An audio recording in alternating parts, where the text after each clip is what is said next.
Hello everyone. In the last class we have discussed about nouns और पिछली class में जो नाउन के बारे में हमने डिस्कस किया था तो वहाँ हमने देखा था कि सिंगुलर नाउन जो है उनके साथ किस तरीके की जो वर्ब्स हैं वो यूज़ होती हैं, प्लूरल काउंटेबल नाउन के साथ किस तरह की वर्ब्स यूज़ होती हैं और जो अनकाउंटेबल नाउन्स हैं उनके साथ किस तरीके की वर्ब्स यूज़ होती हैं, एडजेक्टिव्स किस तरीके से आप यूज़ करेंगे। तो आज की क्लास में हम कुछ ऐसे अनकाउंटेबल नाउन्स के बारे में बात करेंगे जिनमें जनरली हमसे क्या होती है, मिस्टेक होती है और हम उसका क्या कर देते हैं, प्लूरल फॉर्म लिख देते हैं। तो कुछ अनकाउंटेबल नाउन्स ऐसे होते हैं जो पढ़ते समय हमें इस तरह से लगते हैं कि इनका प्लूरल हो सकता है। तो उन अनकाउंटेबल नाउन्स के बारे में आज की क्लास में हम सबसे पहले बात करेंगे, ठीक है, ताकि आप एग्जाम के अंदर वो जो अनकाउंटेबल नाउन्स हैं उनको जब भी यूज करें तो आप उनसे संबंधित गलती ना करें, ठीक है। तो चलिए शुरू करते हैं आज की क्लास को। तो देखिए, सबसे पहली चीज जो आपको ध्यान रखनी है, कुछ नाउन का प्लूरल नहीं होता है, ठीक है। कुछ नाउन्स का क्या नहीं होता है, प्लूरल नहीं होता है। और वो जनरली किस तरीके की नाउन होती है, वो अनकाउंटेबल नाउन होती है। आपको कल की क्लास में लास्ट वीडियो में भी मैंने बताया था कि जो अनकाउंटेबल नाउन्स होते हैं उनका प्लूरल नहीं होता है और उनके साथ प्लूरल वर्ब ही यूज होती है, ठीक है। तो ये अनकाउंटेबल होते हैं और इनके साथ क्या यूज नहीं होता है, इनके साथ ए एन का यूज नहीं होता है, नहीं होता है।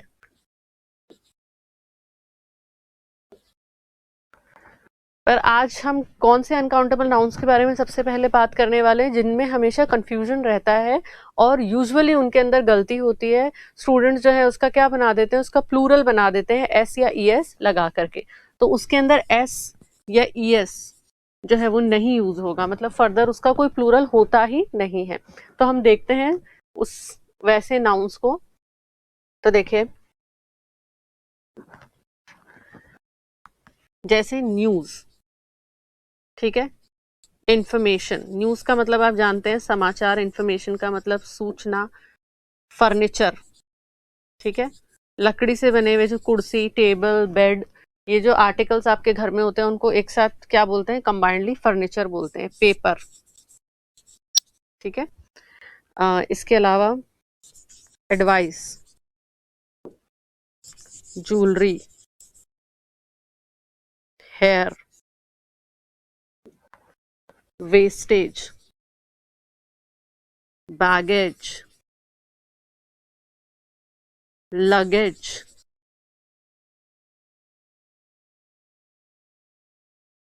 Postage, business. तो बिजनेस का भी कई बार बिजनेसेस कर देते हैं लोग, तो बिजनेस का बिजनेस ही होता है। इसके आगे ई एस लगाने से गलत हो जाएगा, बिजनेस हो गया।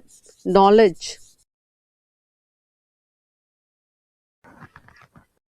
एविडेंस, अब इसका भी एविडेंसेस कर देते हैं कई बार।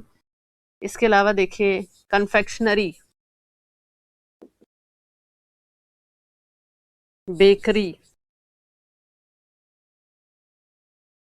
Crockery, poetry, dust, breakage, electricity,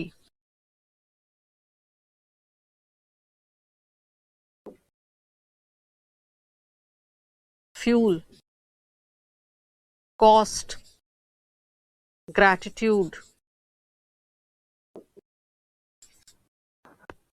word. तो ये जनरल ऐसे वर्ड्स हैं जो अनकाउंटेबल होते हैं और इनका कभी प्लूरल नहीं होता है, इनका प्लूरल नहीं होता है और यूजुअली यहीं पर गलतियां करते हैं स्टूडेंट्स। जैसे एडवाइसेस कर देंगे, papers, furnitures, baggages, postages, businesses, breakages, dust, poetry, crockery. Crockery क्या होता है, जो कांच के बर्तन हम डाइनिंग के अंदर यूज करते हैं, खाने के अंदर यूज करते हैं, खाना खाने के लिए जो कांच से बने हुए, ग्लास से बने हुए बर्तन होते हैं। इसके अलावा बोन चाइना से बने हुए जो बर्तन होते हैं उनको बोलते हैं क्रॉकरी।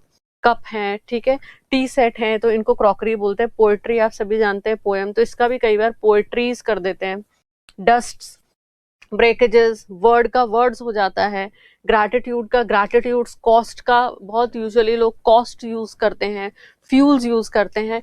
तो ये कुछ ऐसे अनकाउंटेबल वर्ड्स हैं जिनका आपको ध्यान रखना है कि इनका प्लूरल जो है वो नहीं होता है और इनके साथ ए और एन जो है जनरली यूज नहीं होता है। तो हम इसको सेंटेंस से समझने की कोशिश करते हैं कि किस तरीके से यहाँ पर गलतियां होती हैं। तो देखिए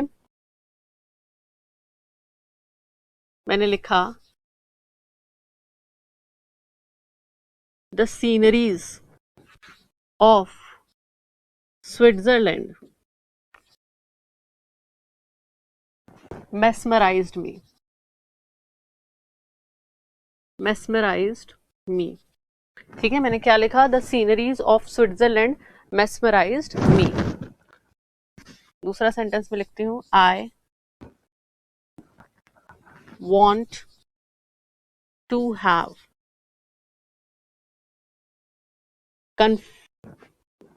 some confectionaries। ठीक है, third sentence, there are 5 confectionaries on JLN road, एक रोड का नाम है। ठीक है, तो मैंने क्या लिखा, I want to have some confectioneries, there are 5 confectioneries on JLN road. एक और सेंटेंस हम देखते हैं, such a behaviour is intolerable. अब देखिए ये जो सेंटेंस है, द सीनरीज ऑफ, सीनरी बात हो रही है, the sceneries of Switzerland mesmerized me। तो आप जब कहीं पर जाते हैं तो हम हिंदी में इस चीज को सोचते हैं, जैसे आप कश्मीर गए, स्विट्जरलैंड गए और वहां पे आपने बहुत सारे दृश्य देखे, तो आपके दिमाग में चलेगा दृश्यों के बारे में, और mesmerized क्या है, मंत्रमुग्ध। तो जो दृश्य हैं, ठीक है, कहाँ के, स्विट्जरलैंड के, उनसे आप क्या हो गए हैं, मंत्रमुग्ध हो गए थे। ठीक है, लेकिन इंग्लिश के अंदर सीनरीज कोई वर्ड नहीं होता है, तो ये यहाँ पर क्या हो जाएगा, ये गलत हो जाएगा, और ये क्या हो जाएगा, सीनरी। क्या हो जाएगा यहाँ पर, सीनरी। तो ये चीज आपको याद रखनी है कि सीनरीज कुछ नहीं होता है, करेक्ट वर्ड क्या है, सीनरी है। तो ये अनकाउंटेबल नाउन है अपने आप में, और इसका प्लूरल जो है वो नहीं होता है। ठीक है, यूएन से मतलब है शॉर्ट में अनकाउंटेबल नाउन। अब दूसरा सेंटेंस देखते हैं, I want to have some confectioneries, I want to have some confectioneries. अब ये कन्फेक्शनरीज जो है ये इसके अंदर क्या है, गलत है, ये गलत है।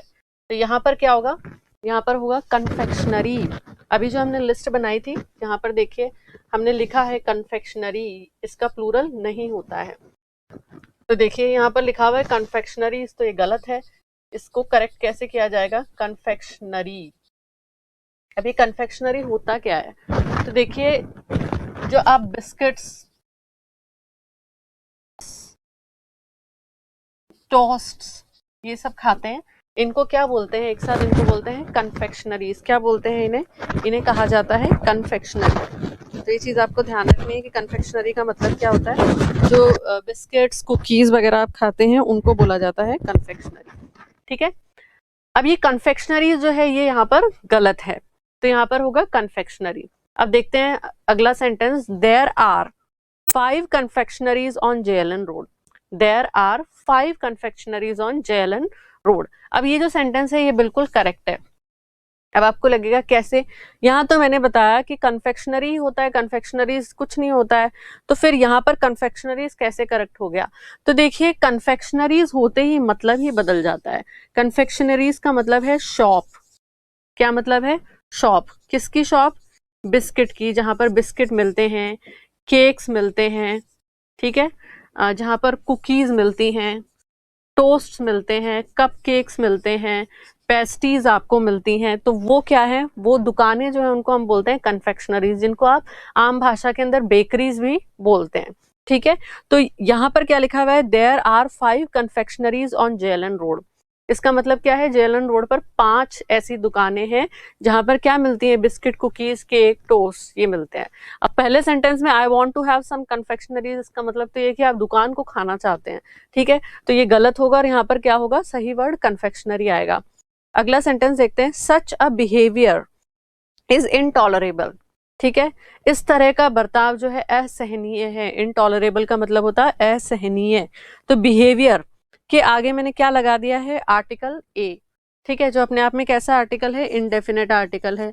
तो अभी मैंने आपको क्या बताया था, हम पिछली स्लाइड पे चलते हैं, कि इनके साथ ए एन का यूज नहीं होता है। तो बिहेवियर भी अपने आप में क्या है, बिहेवियर अपने आप में है अनकाउंटेबल नाउन। क्या है ये, अनकाउंटेबल नाउन है। तो अनकाउंटेबल नाउन है तो इसके साथ ए जो है वो यूज नहीं होगा। तो ये चीज आपको क्या रखनी है, ध्यान रखनी है। अब हम आगे चलते हैं और हम एग्जाम्पल्स देखते हैं।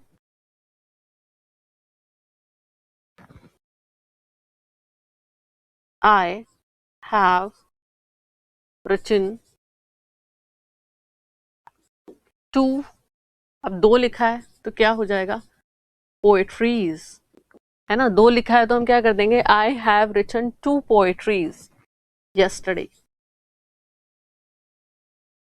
अगला सेंटेंस देखिए, ही हैज मच,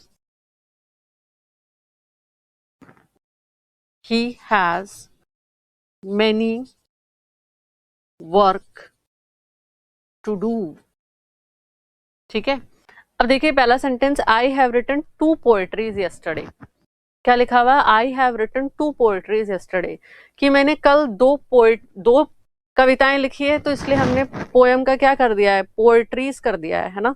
तो यहाँ पर क्या होगा, ये गलत हो गया है, ठीक है, ये गलत है क्योंकि पोएट्रीज तो कुछ होता ही नहीं है, ठीक है, यहाँ पर क्या होगा, पोएम होगा, ठीक है। I have written 2 poems yesterday, तब ये सही है। या आप लिखें I have written 2 poetry yesterday.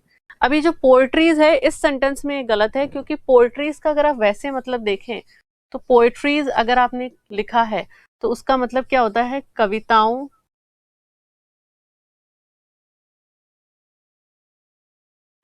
का संकलन, ठीक है, कविताओं का संकलन। कविताओं का संकलन क्या होगा, जिसमें बहुत सारी कविताएं होती है, जिसमें क्या होती है, बहुत सारी कविताएं होती है। अब बहुत सारी कविताएं तो आप कल में नहीं लिख लोगे, और वो भी 2 संकलन, तो 2 कविताओं के संकलन लिखना जो है एक ही दिन में, मतलब कल पॉसिबल नहीं है। तो यहाँ पर पोएट्री वर्ड होगा, और या फिर आप पोएम्स लिख सकते हो।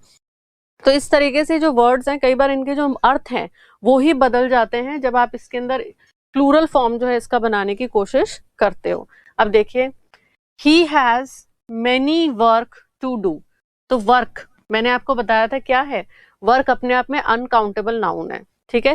देखिए यहां मैंने मेंशन करा है,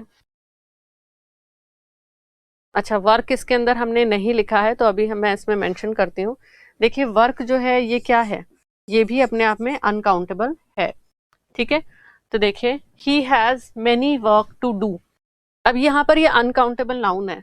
तो आपको याद हो तो लास्ट वीडियो के अंदर मैंने आपको क्या बताया था, लास्ट वीडियो में मैंने आपको बताया था कि अनकाउंटेबल नाउन के साथ मैनी नहीं यूज होगा, क्योंकि मैनी का मतलब होता है संख्या में ज्यादा। अनकाउंटेबल नाउन के साथ क्या होगा यूज, मच यूज होगा। मच का मतलब होता है मात्रा में ज्यादा। तो जिस चीज को हम नहीं गिन सकते हैं उसके लिए हम संख्या वाला जो मैनी वर्ड है वो यूज नहीं करेंगे, और यहाँ पर क्या आएगा, मच, क्या आएगा, मच, ठीक है। अब एक अगला सेंटेंस देखिए, जब हम वर्क की बात कर रहे हैं तो एक और सेंटेंस में लिखती हूँ, I have read many works of Shakespeare, ठीक है। मैंने क्या लिखा है, I have read many works of Shakespeare. अब आपको लग रहा होगा कि ये सेंटेंस जो है ये गलत है, पर ये सेंटेंस सही है। कैसे सही है, और यहाँ पे मैंने मैनी भी लगा दिया है। तो यहाँ पर ये जो वर्क्स है, इस वर्क्स का मतलब काम से नहीं है। वर्क का यूजुअल मीनिंग क्या होता है, काम, कार्य, ठीक है, उसको हम बोलते हैं वर्क। तो यहाँ पर पहले सेंटेंस में तो लिखा है उसके पास काफी मात्रा में क्या है, बहुत सारा काम है उसके पास करने के लिए। दूसरे सेंटेंस में I have read many works of Shakespeare, तो जब इस वर्क का आपने वर्क्स लिखा है तो ये वर्क्स लिखते ही मतलब ही इसका चेंज हो गया है। अब ये ऐसा नहीं है कि कार्यों के बारे में बात हो रही है। अब क्या होगा, वर्क्स जब लिखा हुआ है तो वर्क्स जो है इसका मतलब क्या है, तो वर्क्स का मतलब होता है साहित्य लेख। क्या मतलब होता है, साहित्य लेख, या आप कह सकते हैं लिटरेचर राइटअप्स या नोट्स, ठीक है, लिटरेचर राइटअप। तो यहाँ पर क्या लिखा है, I have read many works of Shakespeare, तो इसका मतलब ये हो गया कि आपने शेक्सपियर के, या यहाँ पे लिखा हुआ आई हैव रेड, तो मैंने शेक्सपियर के बहुत सारे जो लेख हैं, साहित्य लेख हैं, उनको पढ़ा है। तो वर्क्स जो है ये वर्क का प्लूरल नहीं है, बल्कि मतलब जो है, अर्थ जो है वो पूरी तरीके से क्या हो चुका है, यहाँ पर बदल चुका है। इसके अलावा जो वर्क्स हैं, कई बार आपने देखा होगा iron works, steel works, copper works, तो जो कारखाने होते हैं उनके लिए भी वर्क्स जो है उसको यूज किया जाता है, ठीक है। तो कारखाने जो होते हैं उनके लिए भी वर्क्स यूज किया जाता है। तो आप देख सकते हैं कि कैसे वर्क का प्लूरल दिखने वाला जो वर्क्स है उसका मतलब कार्य से कार्यों नहीं हो रहा है, उसका मतलब ही पूरी तरीके से बदल गया है। कारखाने या साहित्य लेख जो है वर्क्स का मीनिंग होता है। अब हम वर्क्स के बाद चलते हैं आगे। अब हम देखते हैं अगला सेंटेंस, देखिए, the cost of bag is too high. मैंने क्या लिखा है, the cost of bag is too high, कि जो कॉस्ट है किसकी, बैग की, वो बहुत ज्यादा है, ठीक है। अब ये सेंटेंस क्या है, ये सेंटेंस बिल्कुल करेक्ट है। और यहाँ जो कॉस्ट है ये कैसा है, प्लूरल है, सॉरी अनकाउंटेबल नाउन है, ठीक है। और ये जो कॉस्ट है इसके साथ आप देख रहे हैं वर्ब भी जो है वो कैसी यूज हो रही है, सिंगुलर वर्ब यूज हो रही है। यहाँ पर ये जो कॉस्ट है इसका मतलब क्या है, इसका मतलब है कीमत।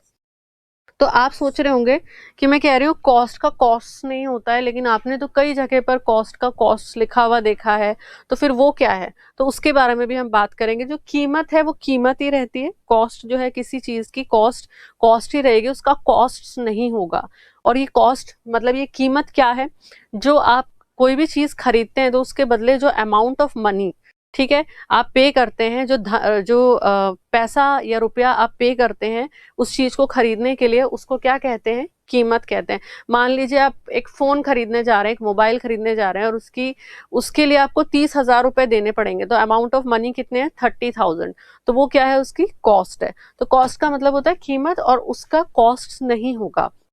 कहीं कहीं पर आप सेंटेंसेस के अंदर कॉस्ट लिखा हुआ देखते हैं तो वो कीमत का प्लूरल नहीं है, उसका अर्थ जो है वो कुछ अलग होता है। तो उसके बारे में भी हम बात करेंगे। अभी हम आगे चलते हैं। अब हम बात करते हैं कॉस्ट का एक और मतलब क्या होता है।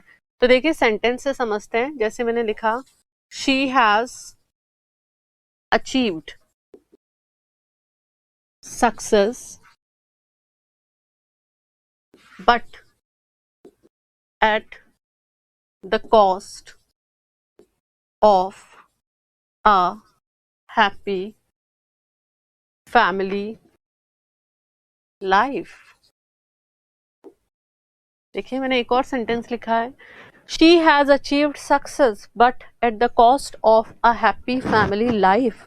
तो ये जो सेंटेंस है इसमें ये जो कॉस्ट है इसका अर्थ क्या है, और इस सेंटेंस का मतलब क्या है। इसका मतलब ये है कि उसने सफलता जो है उसको प्राप्त कर लिया, ठीक है, उसने सफलता प्राप्त की, पर जो कॉस्ट है वो क्या है, हैप्पी फैमिली लाइफ। तो उसने क्या खो करके, क्या गवा करके जो सफलता है उसको प्राप्त किया है, एक खुशहाल पारिवारिक जीवन। फैमिली लाइफ का मतलब पारिवारिक जीवन। तो यहाँ पर जो कॉस्ट है उसका मतलब क्या हो गया है, उसका मतलब कीमत नहीं है, उसका मतलब हो गया है लॉस, ठीक है, नुकसान, पेनल्टी या डैमेज, ठीक है। तो कॉस्ट जो है उसका मतलब होता है लॉस, कि आपने कुछ खो दिया है, आपका बहुत नुकसान हुआ है किसी एक चीज को पाने के लिए, ठीक है। तो ये जो कॉस्ट है यहाँ पर इसका डिफरेंट मीनिंग है। तो ये कॉस्ट जो है इसको इस तरीके से भी यूज किया जाता है, तो ये चीज भी आपको ध्यान रखनी है। अब मैं आपको कह रही थी कुछ सेंटेंसेस में कॉस्ट जो है वो कॉस्ट की तरह लिखा हुआ होता है। जैसे हम पिछला एग्जाम्पल लेते हैं, द बैग कॉस्ट अराउंड $100। क्या लिखा है मैंने यहाँ पे? The bag cost around $100। इसका मतलब क्या है, जो बैग है उसकी लगभग कीमत कितनी होगी? $100 के बराबर। लेकिन यहाँ पे कॉस्ट जो है ये नाउन नहीं है, ये क्या है यहाँ पर? ये वर्ब है। तो कॉस्ट जो है जब वर्ब की तरह यूज होता है तब कॉस्ट का कॉस्ट हो सकता है, लेकिन जब कॉस्ट अनकाउंटेबल नाउन की फॉर्म में आ रहा है तो उसका कॉस्ट नहीं होगा। ठीक है, तो ये चीज भी आपको याद रखनी है। The bag cost around $100। तो इस सेंटेंस में आप देख सकते हैं कॉस्ट जो है वो नाउन नहीं है। नाउन तो यहाँ पर क्या हो गया है? बैग हो गया है। और कॉस्ट क्या है? वर्ब है। तो वर्ब के अंदर आप एस लगा सकते हैं, तो फिर ये फर्दर अनकाउंटेबल नाउन नहीं है। इसके अलावा देखिए और हम देखते हैं, मान लीजिए आपके सामने लिखा हुआ है the estimated costs of manufacturing project are too high. क्या लिखा हुआ है आपके सामने? The estimated cost of manufacturing project are too high. अब ये क्या है? यहाँ पर कैसे कॉस्ट हो गया है? ये क्या वर्ब है? और यहाँ ये जो है वर्ब जो है कैसा आ गया है? प्लूरल वर्ब आ गया है। तो उसके पीछे रीजन क्या है? क्योंकि इस कॉस्ट का मतलब कीमत नहीं है। सेंटेंस में क्या लिखा हुआ है? एस्टिमेटेड, अनुमानित। कॉस्ट, कॉस्ट का मतलब यहाँ पर हो गया है लागत, तो अर्थ ही बदल गया है। अब ये कीमत नहीं है, अब ये क्या बन गई है? लागत। तो अनुमानित लागत जो है किसकी? विनिर्माण प्रोजेक्ट की। मैन्युफैक्चरिंग का मतलब होता है विनिर्माण प्रोजेक्ट की, वो बहुत ज्यादा है। ठीक है, तो लागत जो होती है, जैसे आपको कोई चीज बनानी है, मान लीजिए आपको मोबाइल बनाने हैं, मोबाइल की मैन्युफैक्चरिंग प्रोजेक्ट आपके दिमाग में है और आप कह रहे हैं उसकी लागत जो है वो बहुत हाई है, बहुत ज्यादा है। तो जब आप मोबाइल बना रहे हैं तो उसमें एक ही तो आपकी कॉस्ट नहीं आएगी, एक ही खर्चा नहीं आएगा। मोबाइल जब आप बनाएंगे तो उसमें कई सारा खर्च जो है आपका होगा। जैसे आपकी फिक्स कॉस्ट होगी, आपको मशीन लगानी पड़ेगी, फिर आपकी ह्यूमन रिसोर्स की कॉस्ट होगी, आप लोगों को अपॉइंट करेंगे जो मोबाइल बनाएंगे, फिर आपकी मार्केटिंग की कॉस्ट आएगी जो उस मोबाइल को बेचने का काम करेंगे, आपके पास एक रिसर्च एंड डिपार्टमेंट होगा, उसकी भी कॉस्ट, उसका भी खर्च होगा।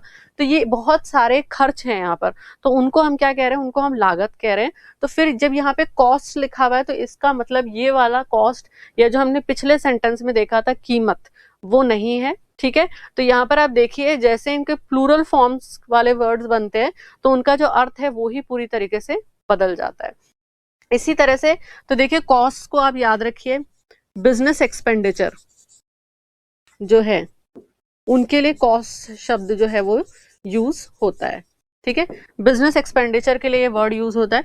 इसके अलावा देखिए जैसे मान लीजिए आपके सेंटेंस में लिखा हुआ है दे वर ऑर्डर्ड टू पे 50,000 रुपीज। ठीक है, दे वर ऑर्डर्ड टू पे 50,000 rupees in cost, cost in costs. मैंने क्या लिखा है? दे वर ऑर्डर्ड टू पे 50,000 रुपीज इन कॉस्ट्स। अब इस सेंटेंस के अंदर फिर से मैंने कॉस्ट क्यों लगा दिया और इस कॉस्ट का मतलब क्या है? तो इस कॉस्ट का मतलब है लीगल एक्सपेंस। ठीक है, मैं यहाँ पे लिखती हूँ इस कॉस्ट का मतलब क्या है? Legal expense. तो जब भी कोई खर्चा होता है, ठीक है, कौन सा खर्चा?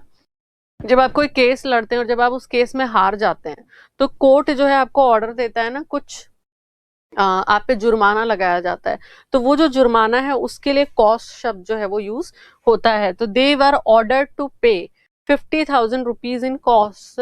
वाक्य में हमें पता चल रहा है कि ये जो है इनको जुर्माना भरने के लिए बोला जा रहा है। तो पेनल्टी के लिए भी, जुर्माने के लिए भी, लीगल एक्सपेंस जिसको हम कहते हैं उसके लिए भी कॉस्ट जो है उसका यूज होता है। ठीक है, अब देखिए इसके अलावा कॉस्ट जो है वो किस तरीके से यूज हो सकता है? तो आपने कई सेंटेंस में लिखा हुआ देखा होगा at the cost, sorry, at at any cost. तो ये अपने आप में एक ईडीएम है। क्या है ये? ईडीएम है। ठीक है, ईडीएम की तरह यूज होता है किसी भी कीमत पर। एट द कॉस्ट का मतलब क्या होता है, सॉरी, एट एनी कॉस्ट का मतलब क्या होता है? किसी भी कीमत पर। जब आपको कोई चीज चाहिए होती है, चाहे उसके लिए आपको कितना भी नुकसान क्यों ना उठाना पड़े, तो आप लिखते हैं एट एनी कॉस्ट। ठीक है, चाहे जो हो, कोई चीज आपको चाहिए तो आप वहां पे यूज करेंगे एट एनी कॉस्ट। तो ये ईडीएम है। आप सेंटेंस में देखिए, सेंटेंस का एग्जाम्पल इसके अंदर देखिए, I want to become an RAS officer at any cost. I want to become an RAS officer at any cost. ठीक है, तो यहाँ पर इस सेंटेंस के अंदर क्या लिखा हुआ है? मैं आरएस ऑफिसर बनना चाहता हूँ या चाहती हूँ किसी भी कीमत पर, चाहे जो भी हो, चाहे दोस्त नाराज हो, चाहे फैमिली से कनेक्शन कट हो जाए, चाहे मूवीज देखने को ना मिले, चाहे कुछ भी कॉस्ट क्यों ना चुकानी पड़े, पर मुझे आरएस ऑफिसर बनना है, किसी भी कीमत पर बनना है। ठीक है, चाहे कुछ भी बदले में क्यों ना गंवाना पड़े। और सेंटेंस क्या हो सकता है? आई वॉन्ट टू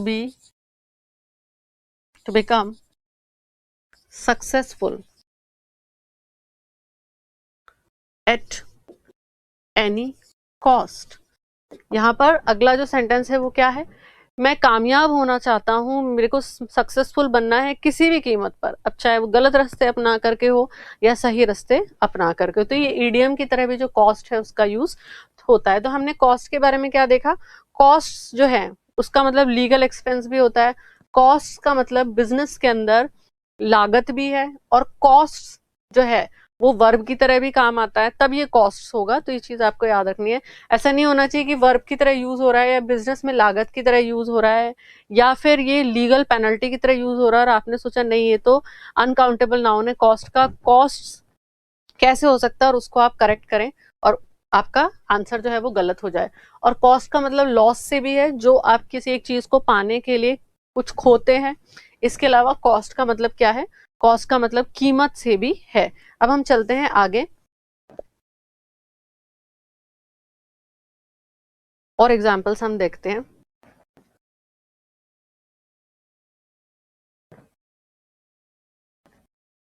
जैसे मैंने लिखा द प्रेसी शुड नॉट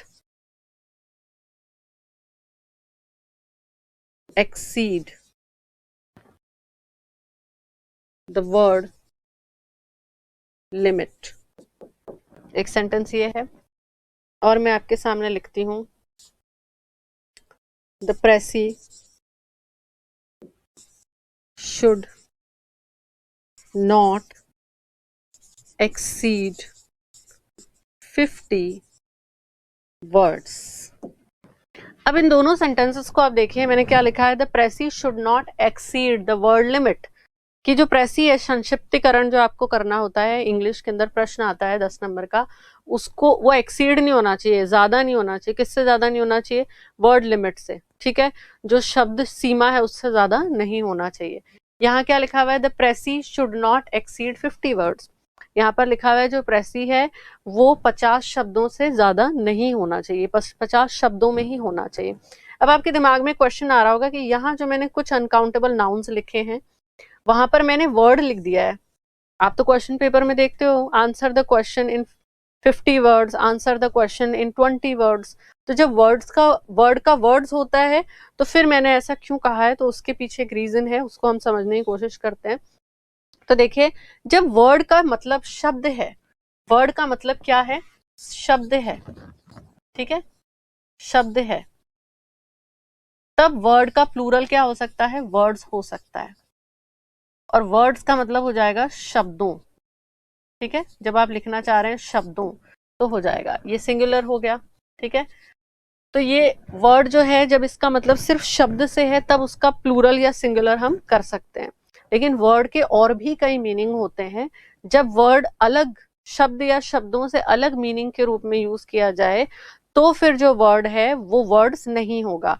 जैसे अभी हमने कॉस्ट में देखा था, कॉस्ट का कॉस्ट करते मतलब ही जो है अलग हो गया है। बिल्कुल उस तरीके से वर्ड के केस में भी होता है, तो इसका आपको थोड़ा ध्यान रखना है। तो यहाँ क्या लिखा हुआ है, the precis should not exceed the word limit. ये सेंटेंस बिल्कुल सही है। अब उसके पीछे कारण क्या है, यहाँ पे भी वर्ड का मतलब शब्द ही है। अभी मैंने आपको कहा कि जब शब्द लिखा हुआ है तो उसका शब्दों हो सकता है और उसको हम प्लूरल कर सकते हैं। तो यहाँ पर ये जो वर्ड है ये वर्ड ही क्यों है, तो उसके पीछे कारण है। देखिए जो लिमिट है इस सेंटेंस में ये नाउन है। क्या है ये नाउन है। यहाँ क्या लिखा हुआ है, the precis should not exceed the word limit. ठीक है, तो ये जो नाउन है यहाँ पर ये लिमिट है, और इस लिमिट का एडजेक्टिव बनकर के कौन आया है, इस लिमिट का एडजेक्टिव बनकर के आया है ये वर्ड। कौन आया है, वर्ड आया है। ठीक है, तो ये जब वर्ड है ये इस नाउन का एडजेक्टिव बन के आया है। हालांकि वर्ड अपने आप में अनकाउंटेबल नाउन है, लेकिन वर्ड यहाँ पर कैसे यूज हो रहा है, एडजेक्टिव के रूप में यूज हो रहा है। किसके रूप में यूज हो रहा है, एडजेक्टिव, विशेषण के रूप में यूज हो रहा है। किसके विशेषण के रूप में, इस नाउन के विशेषण के रूप में हो रहा है। तो ये हमेशा कैसा होगा, ये हमेशा सिंगुलर होगा। ठीक है, जब भी कोई नाउन एडजेक्टिव के रूप में यूज हो, नाउन के एडजेक्टिव के रूप में यूज हो, तो वो आप हमेशा कैसे यूज करोगे, सिंगुलर फॉर्म में यूज करोगे। ये बहुत इंपॉर्टेंट है। इस सेंटेंस को, नीचे वाले को हम बाद में देखेंगे, पहले इसी के बारे में बात करते हैं। तो मैंने क्या कहा, जब कोई नाउन किस रूप में काम आ रहा है, एडजेक्टिव, विशेषण के रूप में वाक्य के अंदर प्रयोग में लाया गया है, तो वो हमेशा कैसा होगा, सिंगुलर ही होगा। एग्जाम्पल देखिए, उसको और अच्छे से समझिए। जैसे मैंने लिखा, she is suffering from lungs cancer. क्या लिख दिया है यहाँ पर, she is suffering from lungs cancer. ऐसी गलतियां होती है। He is suffering from eyes infection. ठीक है, अब देखो कैंसर यहाँ पर क्या है, कैंसर एक बीमारी का, एक रोग का नाम है, और ये नाउन है। नाम है ना, इसलिए क्या हो गया, ये नाउन है। अब देखिए कैंसर नाउन है, और इस नाउन का विशेषण एडजेक्टिव क्या है, कौन सा कैंसर हुआ है, उसको कौन से कैंसर से ग्रसित है वो। ठीक है, तो देखिए इस कैंसर का एडजेक्टिव है ये लंग्स। क्या है, एडजेक्टिव है ये लंग्स। अब लंग्स के साथ प्रॉब्लम क्या है कि ये दो होते हैं, सबके शरीर में दो फेफड़े होते हैं, इसलिए हम इसको क्या करते हैं, प्लूरल, यहीं पर गलतियां ज्यादा होती है, तो इसको प्लूरल फॉर्म में यूज करते हैं। जबकि यहाँ पर ये प्लूरल यूज नहीं होगा, ये क्या होगा, लंग होगा। ठीक है, तो करेक्ट सेंटेंस क्या होगा, she is suffering from lung cancer. ठीक है, तो ये चीज आपको याद रखनी है, she is suffering from lung cancer. तो बॉडी के कई सारे जो ऑर्गन्स होते हैं, जो दो होते हैं, उनमें हम ऐसी गलतियां करते हैं। जैसे he is suffering from eyes infection, तो आईज नहीं होगा, वो आई होगा, क्योंकि इन्फेक्शन, कौन सा इन्फेक्शन है, कौन सा संक्रमण है, आंख का। तो आई जो है वहां पर एडजेक्टिव की तरह काम में आ रही है, किसके, इन्फेक्शन के। तो जब वो एडजेक्टिव की तरह काम में आ रहा है शब्द, तो वो नाउन जो है जब वो एडजेक्टिव बना हुआ है तो वो हमेशा सिंगुलर होगा। जो चीज यहाँ पर देखी हमने पिछले सेंटेंस के अंदर वर्क वाले केस में देखी। और देखिए और क्या गड़बड़ हम करते हैं, जैसे मैंने लिखा, he is a 10 years old boy। बिल्कुल इसी तरीके से बोलते हैं, he is 10 years old boy, है ना। तो अब आप देखिए बॉय कौन है यहाँ पर, इस सेंटेंस में नाउन है, मतलब इसका क्या है, वह एक 10 साल का लड़का है, उसकी उम्र बताई जा रही है। बॉय यहाँ पर नाउन है, बॉय नाउन है। ठीक है, अब ये जो नाउन है इसकी विशेषता क्या है, वो जो लड़का है वो कितने साल का है, उसकी विशेषता यहाँ पर बनके ईयर, जो अपने आप में नाउन भी है, लेकिन यहाँ किस तरह से काम में आ रहा है, यहाँ एडजेक्टिव के रूप में काम में आ रहा है।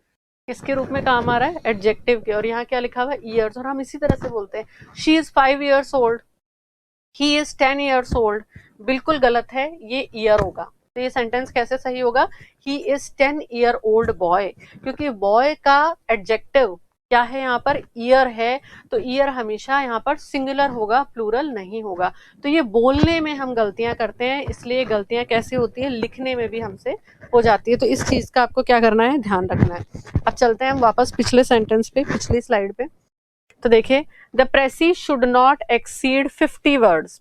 अब ये सेंटेंस बिल्कुल करेक्ट है, क्योंकि यहाँ पर वर्ड जो है वो कोई एडजेक्टिव के रूप में काम नहीं आ रहा है जैसे पहले सेंटेंस में आया था। यहाँ पे वर्ड जो है वो अपने आप में कैसे काम में आ रहा है, नाउन के रूप में काम में आ रहा है, उसका मतलब शब्द से है, तो उसका प्लूरल जो है बिल्कुल हो सकता है, और ये इसका प्लूरल हमने यहाँ पर किया, तो ये सेंटेंस जो है बिल्कुल करेक्ट है। अब आगे वर्ड के ही हम अलग अलग एग्जाम्पल्स देखते हैं। जैसे मैंने लिखा he is man of words, ठीक है, he is man of words. दूसरा सेंटेंस में लिखती हूं may I have a word with you in private, ठीक है। और देखिए we received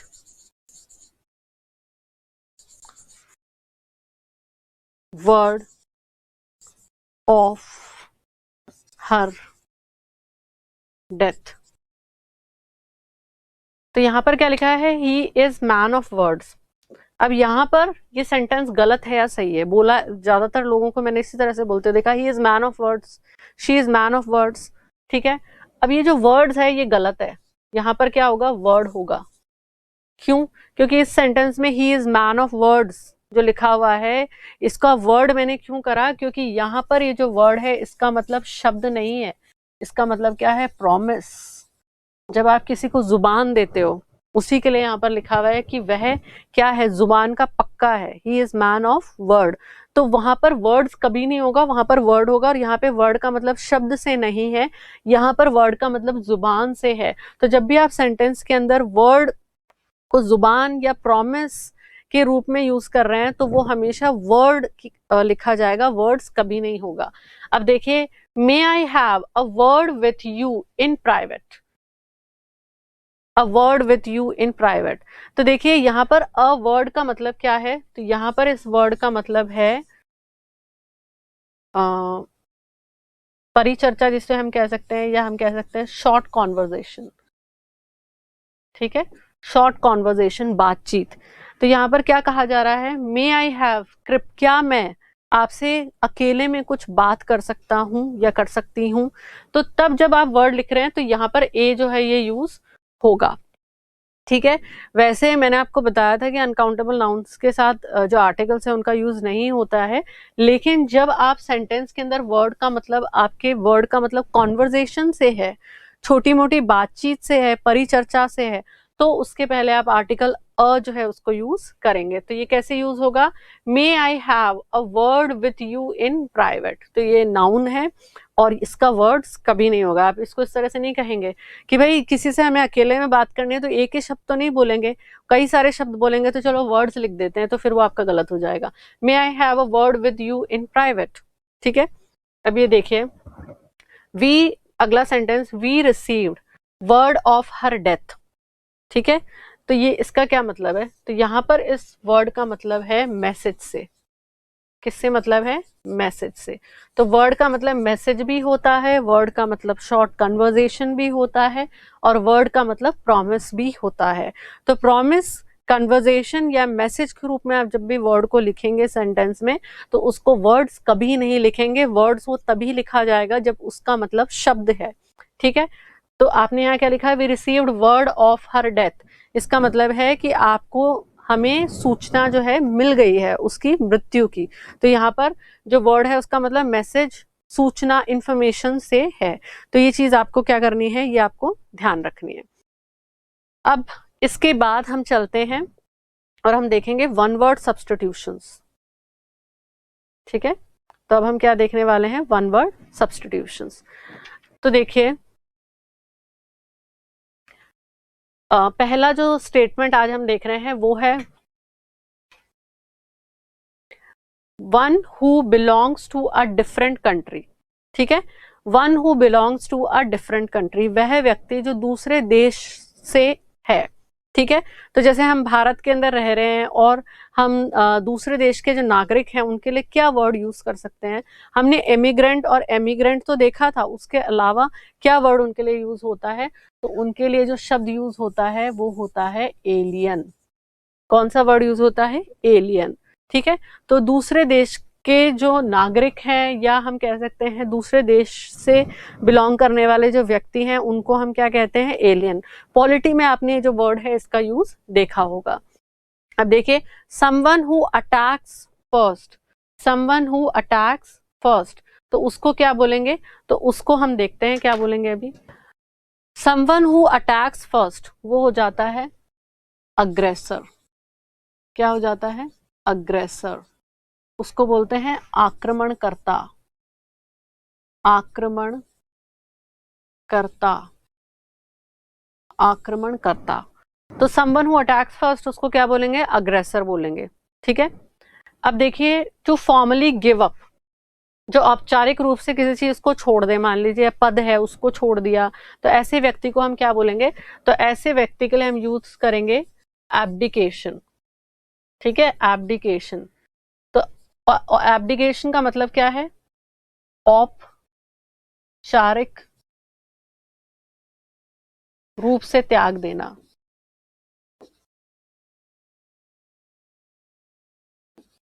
तो कोई चीज उसको अगर फॉर्मली किसी ने छोड़ दिया है तो उसके लिए हम क्या यूज करेंगे, एब्डिकेशन, औपचारिक रूप से त्याग देना। देखिए ये वर्ड जो है कितने काम के हैं।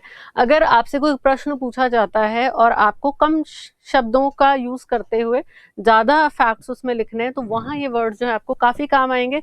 और अगर इंग्लिश में डायरेक्टली इससे प्रश्न पूछ लिया जाता है तो करेक्ट आंसर पे आपको सीधा 1 नंबर मिलेगा, और 2 प्रश्न पूछे जाते हैं तो 2 करेक्ट पे सीधा 2 मार्क्स आपको मिलेंगे। देखिए, ritual washing of the body, तो जो धार्मिक स्नान होता है उसके लिए क्या बोलते हैं, ritual washing of the body, तो उसके लिए बोलते हैं एब्ल्यूशन। क्या बोलते हैं, एब्ल्यूशन। किस तरीके का वर्ड यूज किया जाता है उसके लिए, तो उसके लिए जो वर्ड यूज किया जाता है वो है एब्ल्यूशन। अब ये जो एब्ल्यूशन है इसको हिंदी में क्या बोलते हैं, इसको बोलते हैं धार्मिक स्नान। क्या बोलते हैं, धार्मिक स्नान। तो ये चीज भी याद रखिए। अब देखिए अगला सेंटेंस, गिव मोर फोर्स और इंपॉर्टेंस टू, मतलब किसी चीज पर बल देना, किसी चीज पर जोर देना, तो उसके लिए जो वन वर्ड यूज होगा वो होगा एक्सेंचुएट। क्या यूज होगा, एक्सेंचुएट। ठीक है। एक्सेंचुएट का मतलब है जोर देना, किसी एक चीज पर जोर देना। तो आप किसी नीति के बारे में लिख रहे हैं, उसके उद्देश्य लिख रहे हैं आप, तो आप वहां ये एक्सेंचुएट शब्द यूज कर सकते हैं ये बताने के लिए कि वो किस चीज पर बल दे रही है, वो जो नीति है उसका जो उद्देश्य है, उसका मुख्य जो फोकस है, मेन फोकस जो है वो क्या है।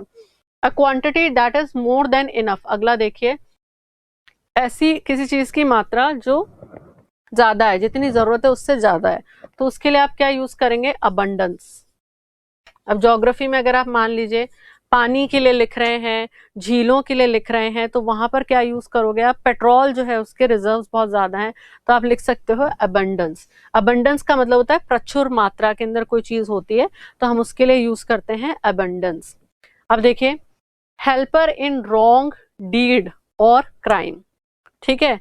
तो जो सह अपराधी है उसको इंग्लिश के अंदर क्या कहते हैं, सह अपराधी को इंग्लिश में क्या कहते हैं, तो सह अपराधी को इंग्लिश में कहते हैं अकम्प्लिश। क्या कहते हैं, अकम्प्लिश। तो अकम्प्लिश का मतलब हो गया सह अपराधी। ठीक है, सह अपराधी। तो सह अपराधी हो गया अकम्प्लिश। अब देखिए, a government by one person, एक ही व्यक्ति की सरकार हो, एक ही व्यक्ति जो है उसकी सरकार है, बस उसी की चलती है, तो ऐसी सरकार को हम क्या कहेंगे, तो ऐसी सरकार को हम कहेंगे ऑटोक्रेसी। जैसे डेमोक्रेसी जनता की सरकार, वैसे ऑटोक्रेसी क्या है, ऑटोक्रेसी हो गया एक तंत्र, एक ही व्यक्ति की सत्ता, तो उसके लिए आप कहेंगे ऑटोक्रेसी। ठीक है। अगला सेंटेंस देखिए, one who wishes to destroy all established government law and order. ऐसा व्यक्ति, उसके लिए हम क्या शब्द यूज करेंगे, जो सरकार द्वारा बनाए गए सारी कानून व्यवस्था को नष्ट करना चाहता हो। ठीक है। तो ऐसे व्यक्ति के लिए हम जो शब्द यूज करेंगे वो है एनार्किस्ट। एनार्किस्ट। क्या यूज करेंगे? एनार्किस्ट। अब देखिए अगला sentence, the absence of government in a country. अगर एक देश के अंदर सरकार ही नहीं है तो वैसी जो व्यवस्था हो गई है उसके लिए हम क्या यूज करेंगे? तो उसके लिए हम यूज करेंगे एनार्की। ठीक है, एनार्की का मतलब हिंदी में हो गया अराजकता। तो आपको अराजकता लिखना है तो आप एनार्की यूज करेंगे, और आपको लिखना है ना अराजक, जो अराजकता फैलाते हैं उनके लिए आप लिखेंगे एनार्किस्ट। ठीक है, तो ये आज के वन वर्ड सब्स्टिट्यूशन हो गए। आई होप ये आपको क्लास अच्छे से समझ में आई है, और आप और रिवीजन करिए। इसके प्रैक्टिस क्वेश्चंस आपको प्रोवाइड किए जाएंगे, उससे आपको और अच्छे से जो है चीजें क्लियर होंगी। ठीक है, तो ये जो वर्ड्स हैं इनकी भी आप प्रैक्टिस करिए जो आज हमने देखे। आज हमने देखा एलियन, अग्रेसर, एब्डिकेशन के बारे में, एब्ल्यूशन, एक्सेंचुएट, इसके बाद हमने अबंडेंस, अकम्प्लिश, ऑटोक्रेसी, एनार्किस्ट और एनार्की, ये वर्ड्स जो है आज हमने देखे। Thank you so much.